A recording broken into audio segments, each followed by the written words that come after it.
Well, we want to, time first get started, we want to welcome you tonight to our 98 Science Cafe. And for those that are new here, which some of you, I don't think you guys did, or maybe you did back in the day. But I'm Dr. Paul Adams. I'm Dean of College Education and also part of the Science and Mathematics Education Institute, which has sponsored us. And with this 98 Science Cafe, this is also wraps up our spring season, and we have one special coming in the summer that I'll talk about, and then our 100th which comes this fall. But before that, the part of the reason we wanted to do this and focus on students is that I was at Sternberg Museum, where I could hear several of the student projects that were going on, and realized that we needed to have that opportunity for those that come to Science Cafe, especially since it's the Saccade Week, which I'll let Leslie explain all about that as it comes up. And so with that, we do have 3 speaker presenters that I'll let Leslie at least tell a little bit about them. And right now I'll introduce Leslie Page, who is the grants oversees our grants and undergraduate research, and we'll do that. So let's welcome Leslie, and she'll explain her job there. Okay. Good evening, everybody. Glad to be here. And as Paul was attempting to say, I'm the director of the Office of Scholarship and Sponsored Projects at Fort Hays State. And yes, part of what we do is grants. The other big part is everything research. So we're going to be talking about undergraduate research tonight. Let's see if we can get to the next slide. Okay, so let me go back. So what is undergraduate research? Undergraduate researchers or scholars are guided by a research mentor who's assisting them in the conduct of research. So our undergraduate researchers are in any discipline, and basically what they're doing is conducting an investigation with a specific research question in mind. They use appropriate research methodologies for their disciplines and then disseminate the research findings to the field. Now, for some of our students, for some of the types of work that they're doing, the dissemination might be just a classroom presentation, but we also have students that are doing presentations not only at a state and local level, but also national and international level. And we have undergraduate students who are also have been able to publish their findings in scientific journals as well as other media. So we're pretty proud of what we do with our students. So what disciplines are involved? When we're talking about undergraduate research, we're talking about the sciences, we're talking about the humanities, the arts, business, education. So when we say undergraduate research, we're also including scholarly activities as well as creative activities. So where do we conduct research? We may be doing research in the library, or in a laboratory, in an art studio, in a music studio, in the museum, outdoors chasing tornadoes, or out in the community surveying community members about their use of water here in Hays. We've seen quite a bit of growth in undergraduate research at Fort Hays State. So what this particular graph shows is back in 2011, we had about 200 documented, completed undergraduate research projects. And now, as of last summer, we were up to close to 3,300. So we've seen a very large growth in undergraduate research at Fort Hays. Why is this? Oh, that doesn't look very good up there. Okay, why is this? Why do we have so many students doing research as undergrads? Well, there's a lot of evidence that shows it's a high impact teaching strategy. It helps to engage students in the learning. It also provides them with a lot of opportunities for what we call enhanced learning. In addition to learning about the content area of the research and knowledge in the discipline, undergraduate research develops critical thinking, problem solving, creativity, as well as intellectual independence. Undergraduate research also increases retention. By that I mean students who are engaged in undergraduate scholarship and research with a mentor tend to stay in school, tend to finish their programs. It also helps to prepare students for graduate education, where research is usually required, as well as for careers. The students develop an understanding of research methodology, which means that they become good consumers of research. So when a student who understands research reads something on Facebook, they can go, I don't think so. Or maybe, there seems to be some good evidence for that. There are a lot of benefits for students that do engage in undergraduate research, in particular underrepresented groups and C-level students, because it can help those students that are getting C's in school to decide that this is really what I want to do. So how do we know that what we are doing at Fort Hays State is making an impact? When we have our internal grant projects that help to support undergraduate research, I'll talk a little bit about that in a bit, we ask the faculty research mentor as well as the student to evaluate their skills in these areas. We do it before they start the project and then after. So we've been looking at this for about 5 years or so, and what we find with students, so the squares are the students before they start the research project, and you can see that a lot of our undergrads think they're pretty darn good, right? And when you compare it to what the faculty think, well, maybe not. A little bit lower. Okay, so this is before they've engaged in undergraduate research. This is what the students report after. So before is the squares and after is the triangles, and you can see there is a statistically significant improvement on these factors. We see the same thing with the faculty mentors. So beforehand it's the diamond, and then after it's the circle. So you can see that the faculty also, at a statistically significant level, see considerable improvement in these areas. Communication, autonomy, creativity, critical thinking. These are all skills that are not only necessary for graduate school or for a career, but for life. So these are really important data. So the bottom line, if we look at this kind of messy looking graph, is that both the students and the mentors believe that participation in their undergraduate research projects is very beneficial. So what kinds of activities do we have students doing? We're going to have some students talking about their research here tonight. They're a very small sample. We do have a lot of activities that the university sponsors, in addition to the typical opportunities that are available in the academic departments. One of the things that we sponsor is Undergraduate Research Day at the Capitol. This is held once a year. All of the Regent institutions participate, so 8 universities will take their 5 best students with their research posters or scholarly posters to Topeka. We hang around in the rotunda, talk to anybody who comes by, and it's really a great opportunity because we're right next to KU Med students, K-State students, Wichita State, Emporia, Pittsburgh, and our students look just as great. Some of them may be even better. Okay, so all the regents participate. We also have an internal grant program. And basically, this is a very, very competitive program. We always run out of money before we run out of proposals, where faculty mentors can submit a project for funding, and the funding is generally going to be supplies or travel. It might be scholarships for the students to conduct a project with their students. And as I said, it is very, very competitive. We also just recently celebrated National Undergraduate Research Week. Might see a few people, you guys might see some people there you recognize. We do a lot of fun things during National Undergraduate Research Week. Some of the things that we do is we recognize our outstanding undergraduate research scholars. We have one here tonight, as a matter of fact. We also recognize our outstanding undergraduate research mentors, the faculty members who are working with the students.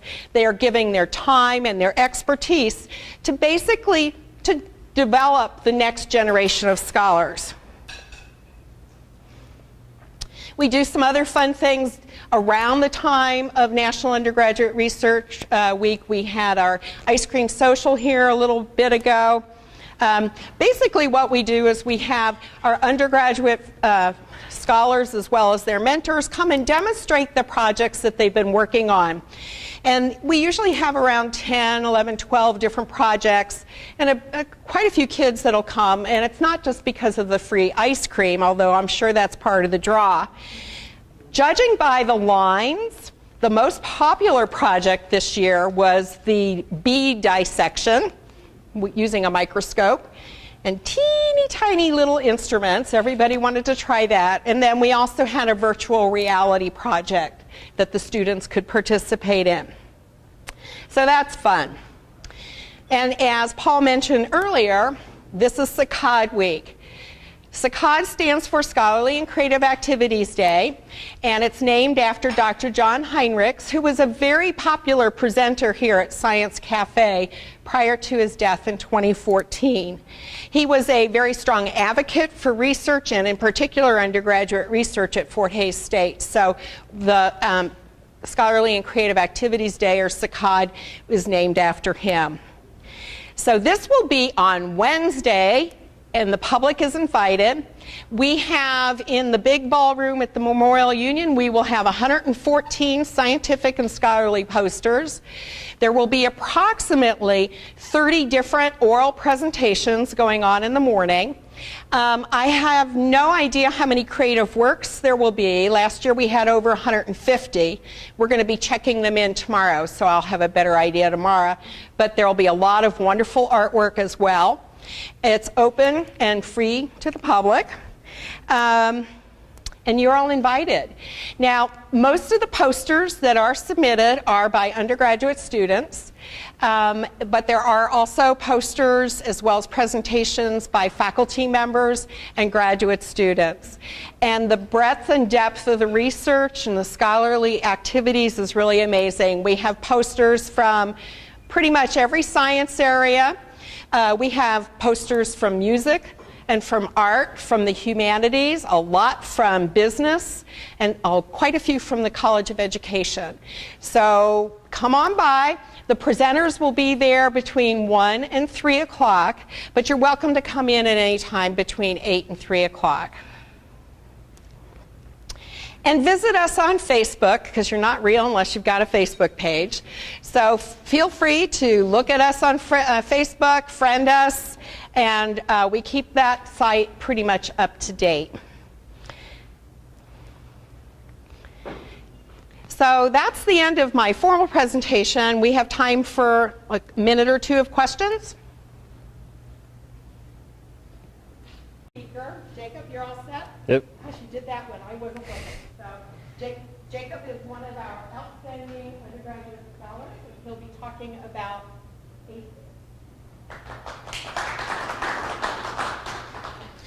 Thank you, Leslie. So, as she stated, I'm investigating RNA interference of the Xbox binding protein in aphids. So before I get started talking about my project, I'm going to talk a little bit about myself and then kind of my path in undergraduate research so far. So I'm from Basehor, Kansas, which is just west of Kansas City and 10 minutes west of the Speedway. I'm a big baseball fan. If you know any relief pitchers, I know a team that can probably take a couple. I've been a baseball umpire for 6 years. I joined the CAMS program, which is an early entry to college program, and I graduated from there in 2017. I've participated in undergraduate research here for 2 years, and I will be applying to medical school this summer and graduating in December. So in the top left, you can see what I looked like 3 years ago. I joined Dr. Miracle's lab for a semester and participated in a project with a fellow CAM student named Leah Bays, and we investigated the effects of triclosan, which is an antibiotic that's common in hand soaps, on limna minor And so I presented that at the Kansas Academy of Science meeting that year and kind of finished up in that lab as that project finished.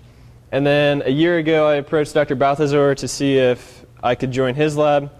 And I wrote a grant, received funding through that grant, and I've been working on that project this whole year. In the top middle, that's me, Dr. Balthazar, and then Jared Ritter, who's our grad student that's graduating from our lab this year.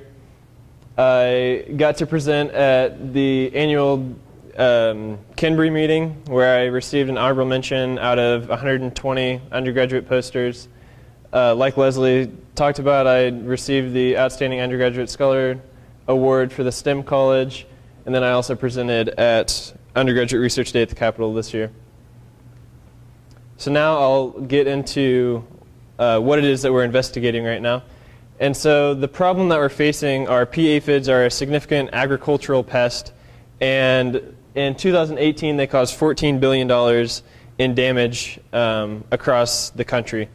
And so right now, as far as managing them, they're managed mainly through insecticides and the introduction of natural predators such as ladybugs. But insecticides obviously cause harm to more organisms than just the pea aphid.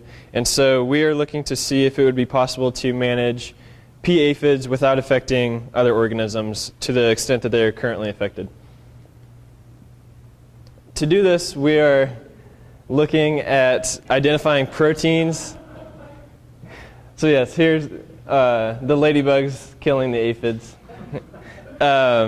We're looking to identify proteins that can be targets to be inhibited that would result in the death of the insect.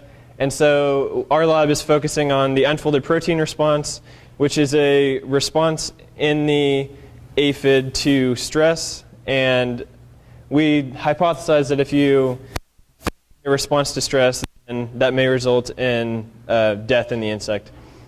And so the end goal would be to identify a protein that could be inhibited and then engineer a crop that could express the double-stranded RNA that is needed to inhibit that protein so that the crop itself would be resistant to the pea aphid without having to spray it with insecticides. So I'm looking at Xbox binding protein, which, like I said, is a protein that's involved in the unfolded protein response. And we're looking at using the mechanism of RNA interference to cause death in the insect. So kind of what that means is we feed this double-stranded RNA to the insect, and then dicer is a protein that the insect already has, and it will cut the double-stranded RNA into shorter segments, which then are incorporated into a protein complex right here. And this protein complex, when it associates with the mRNA that codes for the protein that is already in the insect, is called the RNA-induced silencing complex, and it results in degradation of the RNA that codes for the protein. So you never get the protein, and then we can observe the effects of not expressing that protein in the result of we're looking at death. And so to begin, I wanted to see if feeding this double-stranded RNA would have any effect at all. And so what I set up was a fecundity study. So I was looking at number of offspring, starting from 50 individuals at time 0. And interestingly, we observed that with the 1 nanogram per microliter treatment, we see almost 250 individuals at 170 hours from our starting number of 50. But with my highest treatment of 100 nanograms, we see approximately half the number of offspring with 100 offspring rather than 200 offspring. So this kind of, to me, just confirmed that we are seeing a change in survival. We're affecting physiology in some way. So I went on to look at survival. So this time, instead of counting the offspring in addition to the original 50, I'm only counting the original 50 until they're all dead. And so the highest treatment group was all dead at 57 hours, which is about 30% reduction from the survival of both of the other treatment groups and the control group, which is a significant finding based off of a log rank test. And so then I wanted to see so for this study they were exposed to the treatment for the whole duration of their lives. And I thought, well, what if we expose them only for the first 48 hours and then after that we put them back on their normal leafy diet? And doing so, so I'll note that here we saw complete death in the 100 nanogram treatment at 57 hours, and that was extended to 72 hours, but we see the same general trend of a 30% reduction in survival based off of that highest concentration treatment group. And so to summarize what I've found so far, I have observed a 30% reduction in survival based off of both of the feeding studies that I and a 50% reduction in the number of offspring based off of that same concentration treatment. So I've started to show that inhibiting Xbox binding protein is effective in both decreasing the survival of the adults as well as decreasing their number of offspring.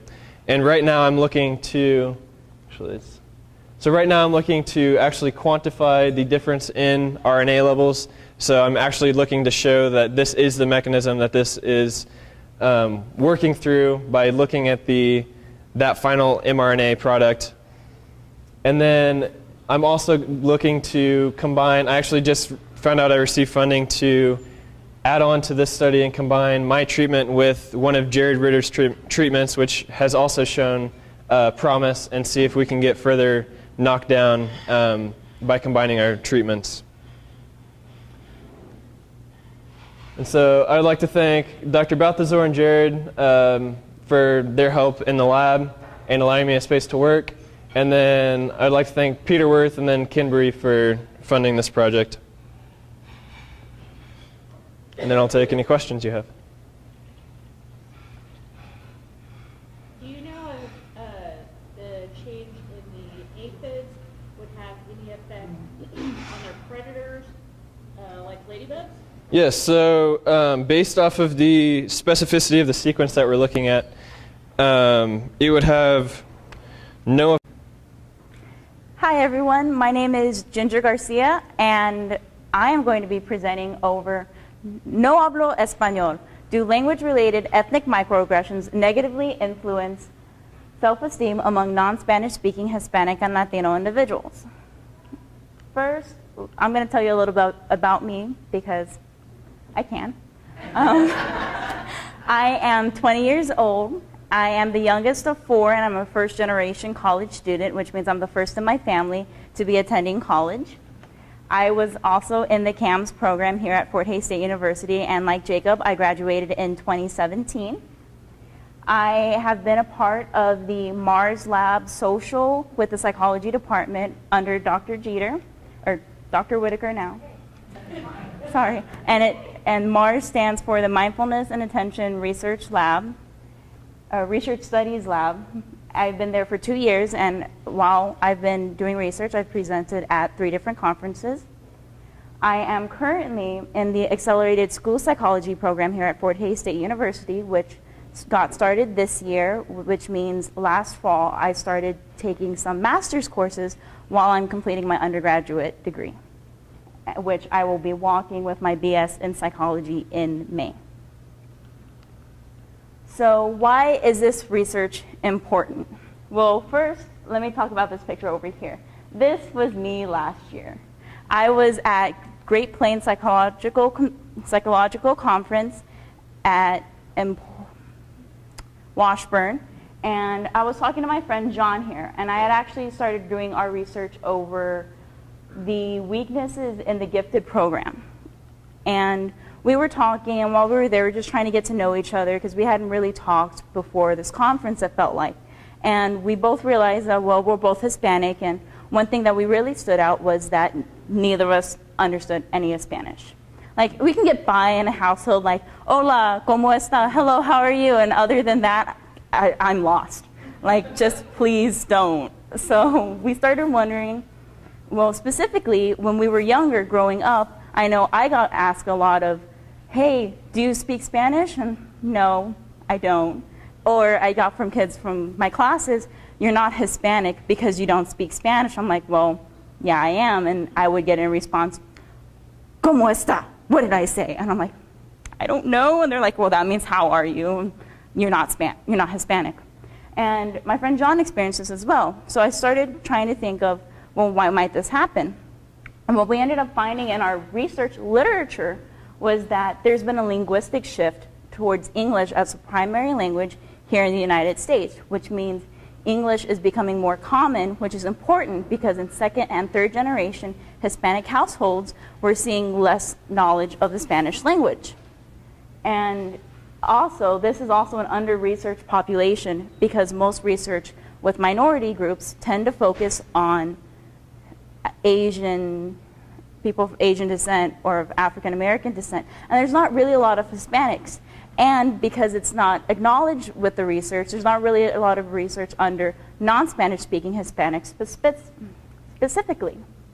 So my study is we wanted to investigate whether these experiences of language-related ethnic microaggressions would negatively influence self-esteem among these non-Spanish speaking Hispanic and Latino individuals. And we were also wondering why this may happen. So if you look at this wonderful graph over here, we were expecting ethnic microaggressions to influence self-esteem.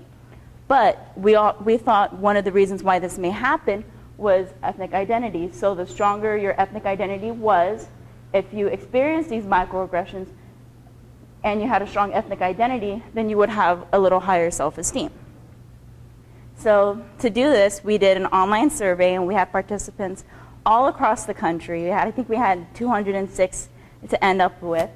And our survey consisted of scales. So participants who agreed to participate, they received a microaggression scale, an ethnic identity scale, and a self-esteem scale.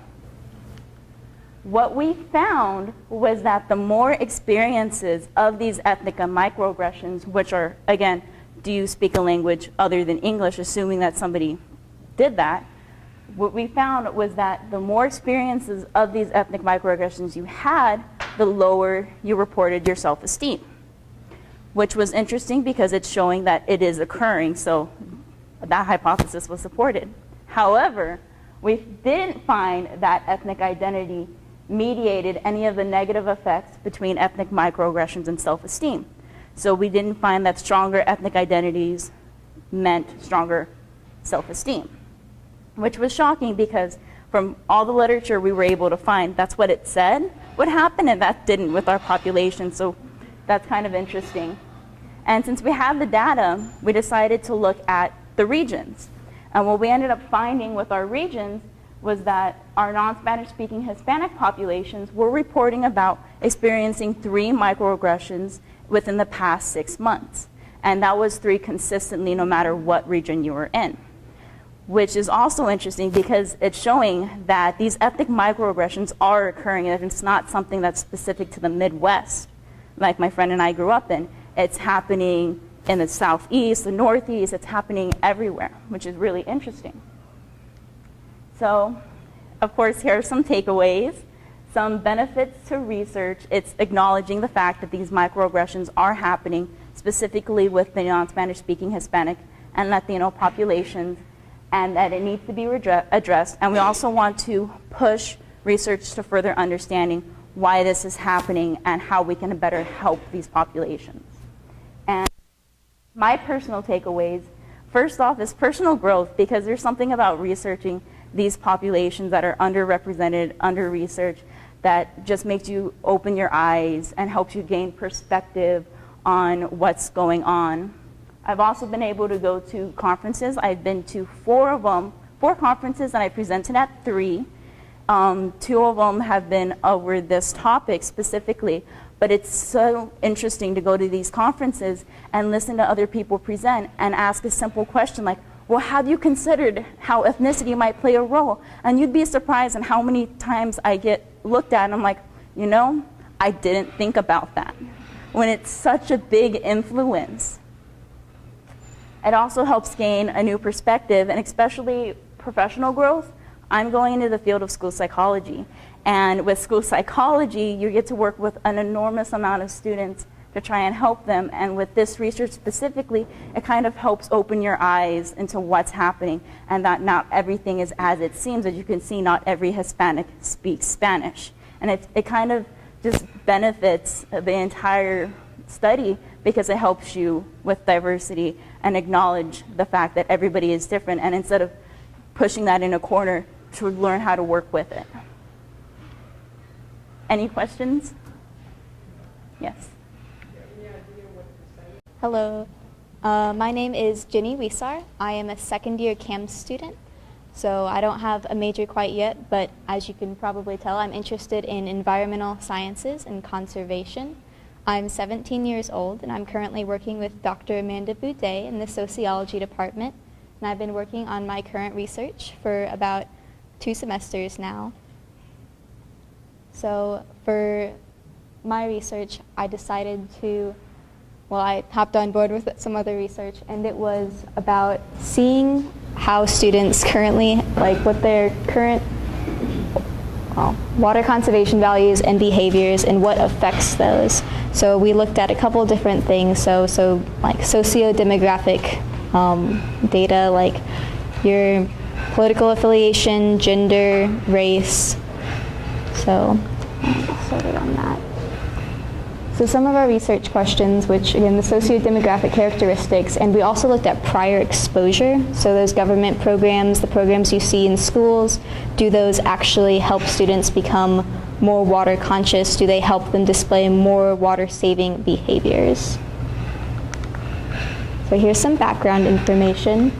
So this project is a continuation of an earlier study, and that study focused mostly on residents of Hays. This one focuses on the students at Fort Hays State University. We used off-campus and on-campus students. So most of Kansas on the western side uses the Ogallala Aquifer, but Hays does not.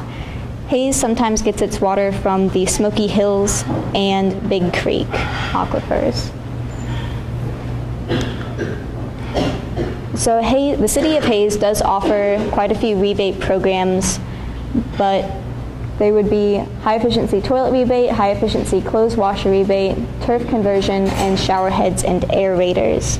But although the city of Hays does offer these, not a lot of people seem to know about them, so we don't have too much data on them. So for the off-campus students, we did try to go door to door, but we weren't very successful. So we ended up sending emails out, and we kind of bribed them, and we said that they could be entered to win one of 5 $50 gift cards. And for the on-campus students, we actually went over to McMindus Hall, or some of you might know where that is. It's a dining hall. So we stood outside of it, and we asked students if they would be interested in taking a survey. To keep it randomized, we did try to use birth months. So we would go in pairs or sometimes groups of 3, and we would have 3 months, and if they were born in that month, and of course they were 18, then they would be allowed to take the survey. So the survey used a new measure of conservation ethic developed by Eaton et al. To evaluate pro-ecological attitudes of students in our rural region. So we did use some of the new ecological paradigm scale, but then we also changed some wording to make it more efficient for our purposes.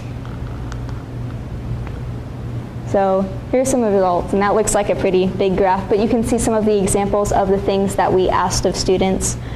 You can see they had strongly disagree, somewhat disagree, neutral, somewhat agree, strongly agree, for all of these things, along with, of course, other questions that ask gender, race, and political affiliation.